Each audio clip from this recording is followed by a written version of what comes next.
जो अपने आप को हिंदू कह रहे हैं, वो भी बहुत सारा प्रथाओं को लोग छोड़ दिए हैं। अभी जैसे कान छेदने की बात आई थी, तो आप भी देखे होंगे कि अभी दिखता नहीं है वो। तो हमारा टोटेम जो है या गोतर जो बोलते हैं, वो भगत नहीं है, ना निकुंज नहीं है, या और भी जो लिखते हैं वैसा नहीं है। हम लोगों का जितना भी गोत्र है वो प्रकृति से, मतलब जीव जंतु, खनिज पदार्थ और पेड़ पौधों के नाम से ये रहते हैं, और वो भी अपनी बोली में होना चाहिए। जोहार साथियों, आज हम पुनः एक नए विषय को लेकर आपके बीच में आए हैं। जिस तरीके से आपने हमारे पुरानी वीडियो में बहुत सारा प्यार दिया, उस वीडियो में डॉक्टर सर ने हमें बहुत सारी अच्छी जानकारी दी, जिसको सुनकर और आप लोगों ने भी बहुत अच्छा कमेंट किया, जिसको लेकर हम पुनः ये वीडियो बनाने का सोचा।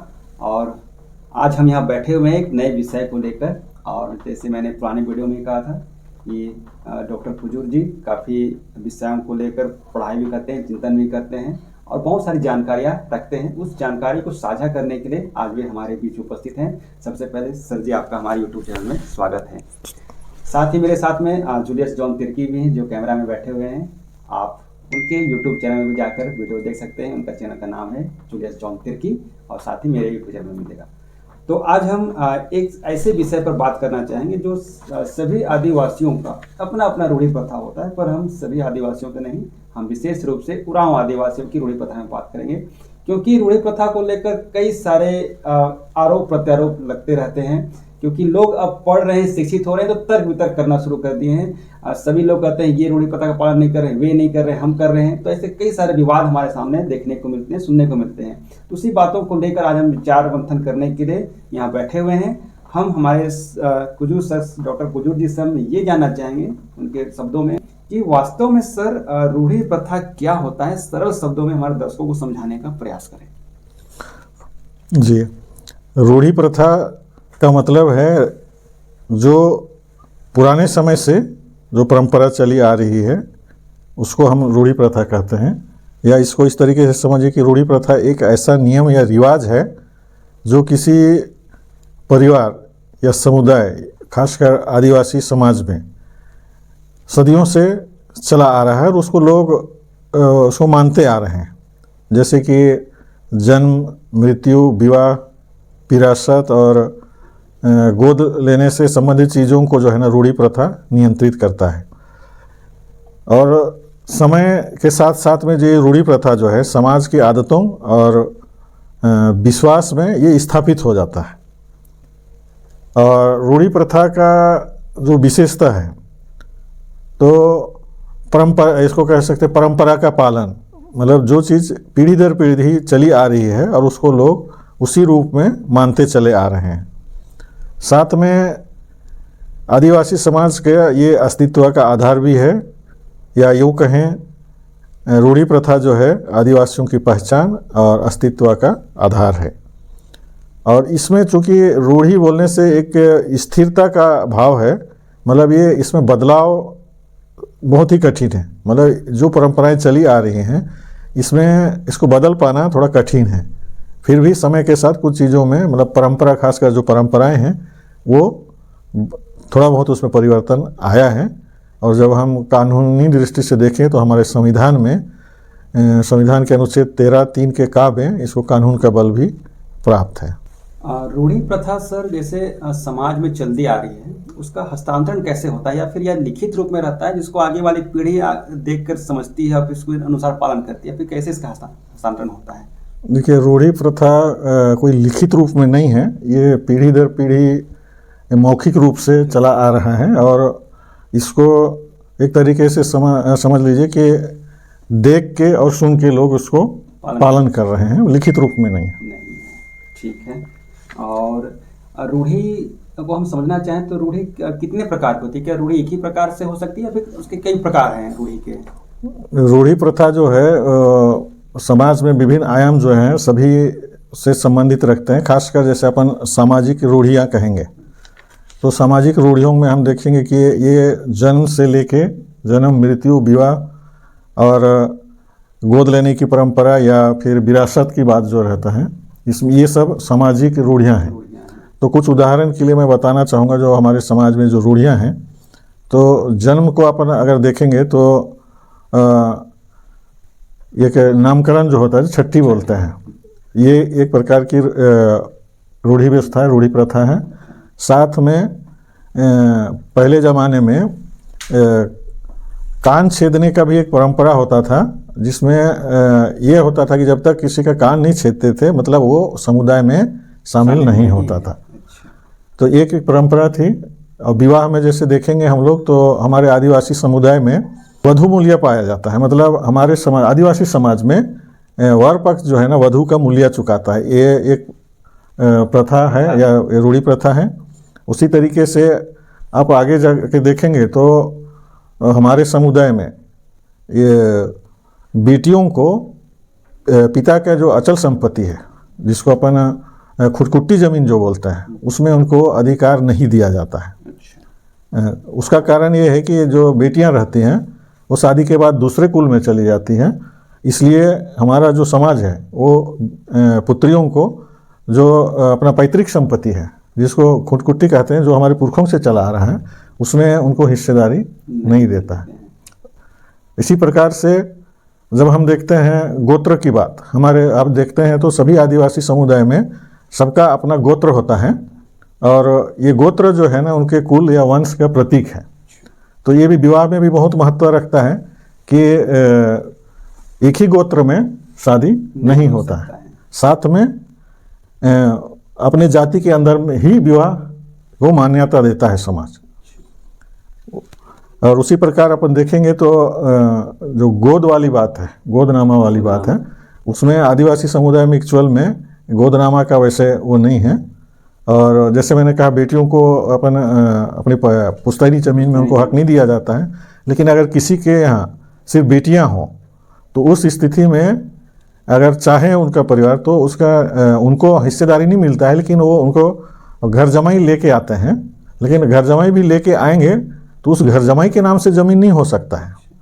उसका जब अगर बेटा होगा तो वो उसके लिए होगा, अदरवाइज अगर उनका भी कोई बेटा नहीं हुआ तो जो निकट संबंधी रहते हैं उनको जाता है। उसके पीछे कारण ये है कि आदिवासियों का मान्यता है कि जो ज़मीन है ये हमारे धर्मेश ने जो है ना, हमारे पुरखों के लिए दिया, तो जिस खोट में वो मिला है उस खोट से दूसरे में नहीं जाना चाहिए, क्योंकि लड़कियां दूसरे कुल में जाती हैं। तो इसलिए वो एक तरीके से उनकी जो ज़मीन के प्रति लगा वो है, पवित्रता है, जो धर्मेश ने दिया है, वो अपना ही कुल में रहे, दूसरा कुल में ना जाए। तो ये एक प्रकार से सामाजिक प्रथा है। उसी प्रकार हम जब देखेंगे धार्मिक जो प्रथाएं हैं, तो धार्मिक प्रथाएं में हम लोग जब देखेंगे तो पुराने समय में बहुत सारी ऐसी प्रथाएं थी, जैसे सरना में पूजा होता था, और उस समय जब बलि देते थे, तो आप देखेंगे बहुत पहले अगर देखेंगे तो दोनों के लिए ही बलि देते हैं। मतलब अच्छा आत्मा के लिए भी और बुरी चीज़ के लिए भी। मतलब आप कह सकते हैं धर्मेश के लिए भी बलि देते हैं, और साथ में आप कुणुख में देखेंगे तो वो नाद को भी बलि देते हैं। तो धर्मेश के लिए बलि देने के लिए वो सफ़ेद जो चिंगना बोलते हैं उसको देते हैं, और बुरी आत्माओं को अगर बलि देना है तो वो काला वाला को देते हैं। इसी तरीके से और भी है, जैसे धर्मेश के लिए अंडा का देते हैं, अरवा चावल देते हैं, मतलब सफ़ेद चीज़ों को देते हैं। इस तरीके से वो धार्मिक रूढ़ी प्रथा है। और पहले ज़माने में तो सुअर का भी बलि दिया जाता था, और भी चीज़ें होती थी। और धार्मिक जो रूढ़ियों में कह सकते हैं कि आदिवासियों का जो है मूल, वो प्रकृति पूजक हैं, और प्रकृति को हुए अपना धर्मेश के रूप में लोग देखते हैं और उसका पूजा करते हैं। तो इसको भी आप एक तो प्रथा कह सकते हैं, क्योंकि इसको अपन तर्क संगत नहीं, अगर डिटेल में आप वैज्ञानिक वो करेंगे तो वो फिट नहीं बैठता है। उसी तरीके से जैसे अपन राजनीतिक रूढ़ी प्रथा में अगर देखेंगे तो आदिवासी समाज में पढ़ा व्यवस्था होता था। पढ़ा मतलब कई गांव मिलके एक पढ़ा बनाते थे, और उसका वो पढ़ा राजा और दीवान इस तरीके से रहते थे मुखिया टाइप से। तो आप देखेंगे तो आदिवासियों में पहले से ही लोकतंत्र था, और पढ़ा व्यवस्था में ये चुनाव नहीं होते थे, वो सर्वसम्मति से उसको चुना जाता था। और ये ऐसा नहीं कि वो पीढ़ी दर पीढ़ी वही लोग रहेंगे, वंशवाद नहीं था, वंशवाद नहीं था उसमें। तो ये एक राजनीतिक रूढ़ी प्रथा है था, लेकिन वर्तमान में उसको अपन देखेंगे तो इसमें शासन जो पंचायती राज शुरू कर दिया और भी पेशा कानून सब शुरू कर दे रहा है, तो उसमें ये चीज़ अभी हट जा रहा है। उसी तरीके से जब हम देखेंगे, आर्थिक रूप से देखेंगे, तो आदिवासी समुदाय जो है ज़्यादातर वो कृषि पे डिपेंड रहता है, कृषि पे आधार रहता है, और वर्तमान में शिक्षित होकर लोग नौकरी पेशा कर रहे हैं। लेकिन व्यापार में उनका, व्यापार की ओर उनका नहीं है, झुकाव नहीं है। उसके पीछे यही रूढ़िवादी प्रथा ही है जिसकी वजह से वो व्यापार की ओर नहीं झुक रहे हैं, और जब तक व्यापार की ओर नहीं जाएंगे तो आर्थिक रूप से वो संपन्न नहीं हो सकता। और सांस्कृतिक रूप से अपन देखेंगे जो प्रथाएं हैं, तो उसमें अनेक वो है, जैसे कर्मा हुआ या सरहुल हुआ या नया खानी हुए, ये सब चीज़ आदिवासियों में कृषि आधारित त्यौहार हैं ये। तो उस कर्मा में भी जो मनाते हैं, तो उसमें वो लोग ये सोचते हैं कि इसमें धर्मेश की उपस्थिति है और उसकी वो पूजा करते चले आ रहे हैं। तो इस तरीके से रूढ़िवादी जो है ना कई प्रकार हैं, और मुख्य रूप से सामाजिक जो रूढ़ियाँ हैं वही ज़्यादातर देखने को अपने को मिलता है। इसी में एक बहुत अच्छी जानकारी हमें मिली कि कान छेदने की भी परंपरा रही थी, तो ये कैसे मतलब बंद हो गया या फिर अभी भी चल रहा है, क्या लगता है सर अभी? नहीं, अभी वर्तमान में देखेंगे तो ये अभी बंद हो गया है, बंद ही हो गई है, बदलाव। हाँ, ठीक है। और अगला सवाल ये है सर, जैसे उरांव आदिवासियों के लिए ना रूढ़ी प्रथा कितना महत्व रखता है, और अगर कोई आदिवासी, ऐसा आदिवासी जो रूढ़ी प्रथा का पालन करना छोड़ दे किसी कारणवश, तो क्या वो आदिवासी कहलाएगा, आदिवासी बना रहेगा, या फिर वो आदिवासी से हट जाएगा? जैसे मैंने पहले ही कहा, रूढ़ी प्रथा आदिवासियों का पहचान और अस्तित्व का आधार भी है। इसलिए अगर रूढ़ी प्रथा को पूर्ण रूप से अगर छोड़ेंगे तो उनके अस्तित्व और पहचान खतरे में, खत्म भी हो सकता है, खतरे में आ सकता है। लेकिन अभी आप देखेंगे तो कुछ इसमें जो प्रथा रहती है या परंपरा है, कुछ में बदलाव हो सकता है, समय और स्थान के अनुसार इसमें परिवर्तन हो सकता है। तो उस तरीके से कुछ परिवर्तन हुए हैं, और कुछ प्रथाएं जो हैं देखने में आ रही हैं कि वो बंद हो गया, विलुप्त होते जा रहा है। ठीक है। और इसी में जैसे बार बार कमेंट भी आता है, लोग आरोप भी लगाते हैं, या इसलिए मैंने एक क्वेश्चन भी रखा आपके सामने में कि लोगों का कहना है कि ऐसे आदिवासी जो ईसाई धर्म स्वीकार कर चुके हैं, वे लगभग सारे रूढ़ी प्रथाओं को छोड़ चुके हैं, वे ईसाई बन गए और ईसाई के अनुसार जीवन यापन कर रहे हैं। नहीं, ऐसा नहीं है कि ईसाई बनने के बाद उन लोग रूढ़ी प्रथा को छोड़ दिए हैं। आप देखेंगे तो जन्म से लेके मृत्यु और विवाह तक में बहुत सारी जो प्रथाएं हैं वो अभी भी मानते हैं, और इसको यूँ कह सकते हैं कि जो कि ईसाई विश्वास के बिल्कुल विपरीत नहीं है, उन प्रथाओं को वो अभी भी मानते हैं। तो इनका ये आरोप है कि ईसाई बनने के बाद उन लोग रूढ़ी प्रथा को छोड़ दिए हैं, ये गलत है। और साथ में जो अपने आप को हिंदू कह रहे हैं, वो भी बहुत सारा प्रथाओं को वो लोग छोड़ दिए हैं। अभी जैसे कान छेदने की बात आई थी, तो आप भी देखे होंगे कि अभी दिखता नहीं है वो। अंतर्जातीय विवाह की जो बात हुई, तो उसमें अपन देख रहे हैं कि अभी अपने आदिवासी समाज की लड़कियां जो रहती हैं वो गैर आदिवासियों की ओर जा रही। तो पहले ज़माने में क्या था कि ये रूढ़ी प्रथा इतना वो लोग पालन करते थे कि अगर कोई ऐसा हुआ तो उनको भारी जुर्माना देना पड़ता था, इसलिए वैसे केस देखने को नहीं मिलते थे। और एक महत्वपूर्ण बात मैं बता रहा हूँ, जो जिसको हम लोग गोतोर बोलते हैं या टोटेम बोलते हैं, तो आप देखेंगे तो बहुत सारा चीज़ कुछ लोग जो है टोटेम उपयोग करना बंद कर दिए हैं। जैसे आप देखते हैं कि कुछ लोग भगत लिखते हैं, कुछ लोग निकुंज लिख रहे हैं, कुछ लोग और भी लिखते हैं बहुत सारा। तो हमारा टोटेम जो है या गोतोर जो बोलते हैं वो भगत नहीं है, ना निकुंज नहीं है, या और भी जो लिखते हैं वैसा नहीं है। हम लोगों का जितना भी गोतोर है वो प्रकृति से, मतलब जीव जंतु, खनिज पदार्थ और पेड़ पौधों के नाम से ये रहते हैं, और वो भी अपनी बोली में होना चाहिए। तो अपन अभी देखेंगे तो कुछ लोग गोतोर को जो है ना वो लिखना छोड़ दिए हैं, तो वो भी छूट रहा है। साथ में जैसे भाषा का भी बात करेंगे तो अपना कुड़ुख भाषा जो है वो भी बहुत से लोग उपयोग नहीं कर रहे हैं। एक्चुअल में भाषा भी एक है उसमें, तो भाषा भी छूट रहा है। तो इस तरीके से देखेंगे तो वो दोनों तरफ के लिए ही ये लागू होता है कि अभी उधर पक्ष भी जो है वो भी कुछ प्रथाओं को छोड़ रहा है या भूल जा रहा है, जैसे हमारे ऊपर वो लोग आरोप लगाते हैं, तो वो दोनों के लिए ही है। जैसे यहाँ पे आपने बहुत अच्छा कहा सर कि गोत्र भी होता है, तो यहाँ पर तो हमको ये समझने को मिल रहा है कि जो ईसाई धर्म स्वीकार कर चुके हैं वो लोग अभी तक अपना टोटेम लिखते हैं क्लियर तरीके से, और बाकी लोग अभी तक अपना टोटेम लिखना छोड़ दिया। यही तो, इसलिए तो मैं बोल रहा हूँ, जो लोग आरोप लगा रहे हैं हमारे ऊपर, तो आधा चीज़ तो लोग भी बंद कर दिए हैं। तो जबकि गोत्र ही जो है ना एक महत्वपूर्ण वो है, पहचान भी है, और उसका शादी विवाह में बहुत महत्व है। आगे हम और समझना चाहेंगे सर ये रूढ़ी प्रथा को लेकर। जैसे रूढ़ी प्रथा चली आ रही है और समय के साथ बदलाव भी हो रहा है, तो आदिवासी समुदाय में भारतीय संस्कृति या कहीं विदेशी या पाश्चात्य संस्कृति का आदिवासियों के रूढ़ी प्रथा में कितना प्रभाव पड़ा है? देखिए, अपने आदिवासी समाज में या उरांव समाज में कहेंगे तो ये अभी वर्तमान में परिवर्तनशील है, और जहाँ तक सांस्कृतिक प्रभाव का बात अपन करेंगे तो ये उरांव समाज में सांस्कृतिक प्रभाव दो तरीके से पड़ रहा है।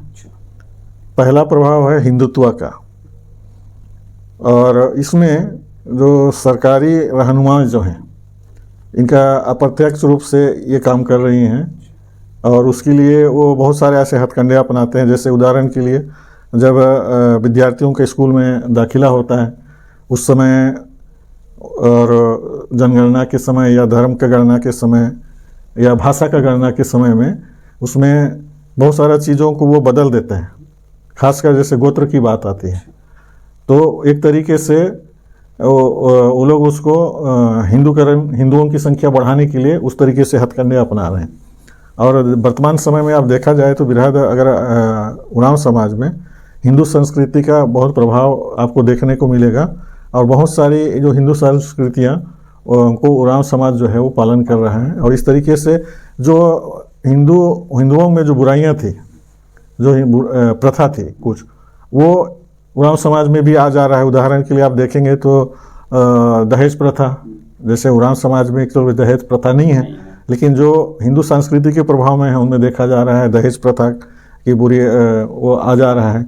बाल विवाह का आ जा रहा है, कन्या भ्रूण हत्या होने की बात आ रही है, जबकि आदिवासी समाज में क्योंकि कन्या को हिस्सेदारी पुश्तैनी में नहीं दिया जाता, इसलिए भ्रूण हत्या वैसा नहीं होता है। लेकिन हिंदू संस्कृति में आने के बाद ये सब चीज़ें उसमें आ रहा है प्रभाव में, और ये समाज के लिए ठीक नहीं है। दूसरा प्रभाव है, अपन कह सकते हैं उसको, ईसाई मिशनरियों का प्रभाव। तो जब ईसाई मिशनरी सबसे पहले जब आए, तो जब हम छोटा नागपुर को देखेंगे तो ये 1845 आसपास आए, और उन्होंने शिक्षा और स्वास्थ्य के क्षेत्र में बहुत सारा काम किया, और उस वजह से आदिवासियों में बहुत सारे परिवर्तन हुए। खासकर शिक्षा के विकास की वजह से उनमें एक आत्मसम्मान का बल उत्पन्न हुआ, और वो अपने साथ हो रहे अन्याय और शोषण के खिलाफ मुखर होकर आगे आए। तो आदिवासी लोगों के बीच में जो मिशनरी लोग काम किए उसमें निश्चित ही शिक्षा और स्वास्थ्य के क्षेत्र में काम हुआ, और बहुत सारे मतलब कह सकते हैं उसमें धनात्मक और ऋणात्मक दोनों प्रभाव पड़ा।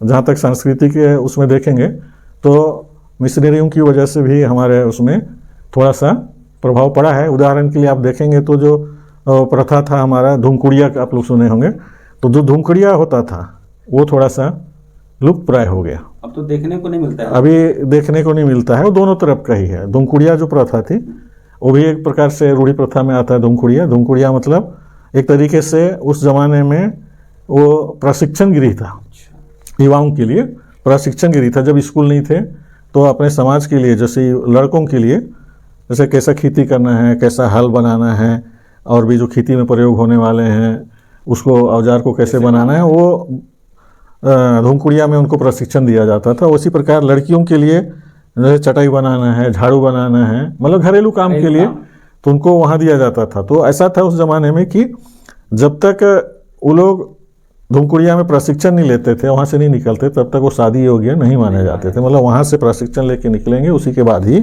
उनका शादी होता था। तो जो सांस्कृतिक प्रभाव की जो बात कर रहे हैं, दोनों से, हिंदुत्व का प्रभाव या ईसाई मिशनरियों का प्रभाव से, इन चीज़ों को एक्चुअल में दूसरे लोग गलत इंटरप्रिटेशन किए धूमकुड़िया के बारे में, तो धीरे धीरे वो लुप्त हो गया। जबकि एक वो अच्छी परंपरा थी और देखा जाए तो उस ज़माने में उनके लिए एक तरीके से वो पाठशाला ही था। तो दोनों तरीके से प्रभाव इसमें आपको देखने को मिलता। जब धूमकुड़िया की बात सामने आ ही गई सर, तो एक शब्द और भी आता है, जोक एड़पा या पेल्लो एड़पा, ये क्या होता था? धूमकुड़िया में हिकचोल में दो घर होते थे, मतलब गांव में अखड़ा होता है और अखड़ा से लगा हुआ ही धूमकुड़िया होता था। उसमें जोक एड़पा मतलब लड़कों के लिए अलग कमरा है, समझिए घर अलग है, और लड़कियों के लिए अलग था। और उसमें न लड़का लड़की के घर में उधर जा सकते थे, न लड़की इधर में आ सकते थे। लेकिन अखड़ा में जब कुछ नाच गान होना है तो वहाँ नाचते गाते थे, लेकिन वो लोग एक दूसरे के घर में नहीं जाएंगे। और वहाँ उनको देख रेख करने के लिए एक महतो बोला जाता था, वो रहते थे, मतलब बड़े बुजुर्ग लोग उनके देख रेख में रहते थे। वही महतो ही उनको एक तरीके से शिक्षा देता था, मतलब अपने समाज का संस्कृति के बारे में, अपने भाषा तो उस ज़माने में खैर कुणुकी बोलते थे, दूसरा भाषा नहीं जानते थे। तो संस्कृति के जितने भी हैं अपने पर्व त्यौहार के बारे में वो महतो ही वहाँ पे प्रशिक्षण दिया करता था। मतलब आप ये कह रहे हैं कि जिस समय में स्कूल कॉलेज नहीं थे उस समय हमारे लोग धूमकुड़िया के माध्यम से बच्चों को, हाँ, मतलब अपने समाज का जो संस्कृति है या अपने जो जीविका के साधन के लिए, क्योंकि उस समय तो शिक्षा इतना प्रचार प्रसार नहीं था, तो आदिवासियों का जो जीवन है पूर्ण रूप से कृषि पर आधारित था। इसलिए कृषि संबंधित जो भी उनको औजार की ज़रूरत पड़ती थी वहाँ उसको बनाने के लिए उनको सिखाया जाता था। तो क्या सर फिर से धूमकुड़िया ये चालू नहीं हो सकता या बिल्कुल ही लोग इसको भूल ही गए हैं? धूमकुड़िया का महत्व वैसे अभी देखने में आ रहा है कि थोड़ा थोड़ा और प्रचलन में ला रहे हैं, लेकिन इसको अभी जो परिवर्तन होगा, जैसे मैंने बताया कि पहले ज़माने में खेती किसानी से लेके होते थे, लेकिन अभी चूँकि शिक्षा का प्रचार प्रसार हो गया तो इसको उस तरीके से अपन कर सकते हैं, क्योंकि शिक्षा के लिए तो स्कूल है, कॉलेज है, वहाँ जाते हैं। लेकिन अपना जो संस्कृति है, अपने पर्व त्यौहार को मनाने के लिए, उनको सिखाने के लिए धूमकुड़िया कह सकते हैं, उसकी आवश्यकता है। बिल्कुल, और ये बहुत अच्छा रहेगा क्योंकि आज वाकई में युवाओं के बीच में संस्कृति को लेकर काफ़ी कमी है। तो ये धूमकुड़िया अगर चालू होता है तो फिर हमें सीखने को एक मौका मिल जाएगा। इसी में सर जैसे अभी का जो समय है, आज की युवा पीढ़ी अपने आप को मॉडल ज़माने का युवा समझता है और कुछ अलग तरीके से रहना भी पसंद करता है। पुराने परंपरा रीति रिवाजों को पालन करना पसंद भी नहीं करता है, नए स्टाइलिश रूप में रहना चाहता है। तो ऐसे युवा पीढ़ी के लिए आप क्या संदेश देना चाहेंगे और उनको रूढ़ी प्रथा का पालन करने के लिए क्या चैलेंज है आपके पास में? देखिए, अभी रूढ़ी प्रथा को पालन करने के लिए एक्चुअल में वर्तमान पीढ़ी के लिए बहुत बड़ी चुनौती है। और जैसा मैंने शुरू में ही कहा कि आदिवासियों का जो पहचान और अस्तित्व का आधार रूढ़ी प्रथा है, इसलिए हमारे युवाओं को रूढ़ी प्रथा के बारे में या उसको पालन करने के लिए जब तक उनमें प्रशिक्षण नहीं दिया जाएगा तो वो उसमें नहीं आ पाएंगे। लेकिन इस रूढ़ी प्रथा को हमारा जो चला आ रहा है ये चलते रहना चाहिए। जो कुछ समय के अनुसार या काल के अनुसार परिवर्तन उसमें थोड़ा बहुत हो सकता है, लेकिन युवाओं के लिए ये है कि अभी चूँकि शिक्षित होकर समाज के लिए तन मन धन से या बुद्धि बल से उनको मजबूत होना पड़ेगा। और समाज में एक बृहद जो है उड़ाव समाज का निर्माण करना पड़ेगा। इसमें कोई धार्मिक भेदभाव ना हो, क्षेत्रीय भेदभाव ना हो, तभी हम जो है अपने पुरखों की जो विरासत है, जो मूल्य है हमारे लिए वो लोग जो छोड़ के गए हैं, उसको आगे बढ़ा सकते हैं। और जब तक हम अपने पुरखों की विरासत को नहीं संभालेंगे और अपने जो मूल्य हैं या रूढ़ी प्रथा हैं इनको अगर हम बरकरार नहीं रखेंगे तो हमारा जो समाज है ये तितर बितर हो सकता है। इसलिए युवा पीढ़ियों के सामने ये चुनौती है कि वो रूढ़ी प्रथा को जाने और उसका पालन करें। ये जो आधुनिकता के साथ में इसको तालमेल बैठाना है, तभी जो है हमारा जो समाज है एकजुट होगा और समाज के लिए एक तरीके से जो नम्हे राजी बोलते हैं वो परिकल्पना जो है वो साकार हो सकता है। ठीक है, ये प्रथा को लेकर बहुत अच्छी जानकारी देने के लिए हमारे बीच में डॉक्टर कुजूर जी उपस्थित थे और बहुत ही बारीकी तरीके से सरल शब्दों में हमें समझाने का प्रयास किया है। हमें आशा और विश्वास है कि हमारे जितने भी श्रोता हैं आपकी बातों को सुनकर बहुत अच्छे से समझेंगे सर जी, और हम उम्मीद करते हैं और हमारे श्रोताओं का भी यही आशा है कि इसी तरीके से सर आप नए नए विषयों को लेकर हमारे बीच में आएँ और अच्छी जानकारी हमें दें, ताकि जो भी हमारी गलत फहमी है वो दूर हो सके और समाज में फैल रहे तनाव को हम कम कर सकें। तो पुनः सर आपको हमारे यूट्यूब चैनल के में आए, हमारे साथ बातें की, उसके लिए पुनः आपको बहुत बहुत आप लोगों को भी धन्यवाद।